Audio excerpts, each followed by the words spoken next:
കഴിഞ്ഞ 4 പതിറ്റാണ്ടായി ഇടതുകോട്ടയായിരുന്ന തിരുവനന്തപുരം കോർപ്പറേഷനിൽ മിന്നും വിജയം സ്വന്തമാക്കിയാണ് BJP സംസ്ഥാനത്ത് കോർപ്പറേഷനിലെ ആദ്യ നേട്ടം സ്വന്തമാക്കുന്നത്.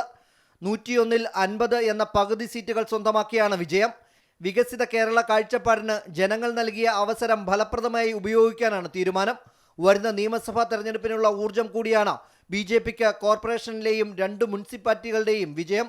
തിരുവനന്തപുരം കോർപ്പറേഷനിലെ മേയറെ ഉടൻ പ്രഖ്യാപിക്കും. VV രാജേഷിന്റെയും R ശ്രീലേഖയുടെയും പേരുകളാണ് സജീവ പരിഗണനയിലുള്ളത്. ഞങ്ങളുടെ പ്രഥമ പരിഗണന ക്രിയേറ്റീവായിട്ടുള്ള കാര്യങ്ങൾ, ഞങ്ങൾ പറഞ്ഞ കാര്യങ്ങൾ എത്രയും പെട്ടെന്ന് ചെയ്യുക. ഒരു നിമിഷം നമുക്ക് പാഴാക്കാനില്ല. കാരണം ഒരു ഭരണ രംഗത്ത് നമ്മൾ പാഴാക്കുന്ന ഓരോ നിമിഷവും മറ്റുള്ള നഗരങ്ങൾ നമ്മളെക്കാളും മുമ്പേ പോകും. അവർ മുമ്പേ പോകരുതെന്നല്ല ഞാൻ പറയുന്നത്, നമുക്ക് സമയം പാഴാക്കാനില്ല. നിയമസഭയിലെ സ്ഥാനാർത്ഥികളെയും BJP താമസിയാതെ തീരുമാനിച്ച് പ്രവർത്തനം ശക്തമാക്കും. അതേസമയം തിരുവനന്തപുരത്തെ പരാജയത്തിൽ പഠനം നടത്തി തിരുത്തലുകൾ വരുത്തുമെന്ന് മന്ത്രി V ശിവൻകുട്ടി പറഞ്ഞു. പ്രചാരണത്തിൽ പാളിച്ചകൾ ഉണ്ടായില്ല, പക്ഷേ അടിയൊഴുക്കുകൾ ഉണ്ടായതായും അദ്ദേഹം വ്യക്തമാക്കി. ഞങ്ങളുടെ ജില്ലയിലുണ്ടായിട്ടുള്ള കുറവുകളെ സംബന്ധിച്ചിടത്തോളം ശരി തന്നെയാണ്, ഞങ്ങളെ പരിശോധിക്കും. അതിൽ ഇത്രയും വളരെ ഗൗരവമായിട്ട് വർക്ക് ചെയ്തിട്ട് പോലും എന്തുകൊണ്ടത് കാണാൻ കഴിഞ്ഞില്ല എന്നെ സംബന്ധിച്ചിടത്തോളം അത് പ്രധാനപ്പെട്ട ഒരു പ്രശ്നം തന്നെയാണ്. ആ പ്രശ്നം തന്നെയാണ് പരിശോധന വിധേയമാക്കേണ്ടത്.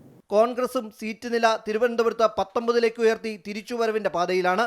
അതേസമയം BJPയുടെ കോർപ്പറേഷൻ ഭരണത്തെ തടുക്കാൻ മതേതര മുന്നണിയുടെ സാധ്യതകളും LDF തിരുവനന്തപുരത്ത് തേടുന്നതായാണ് സൂചന. അമൃത ന്യൂസ്, തിരുവനന്തപുരം.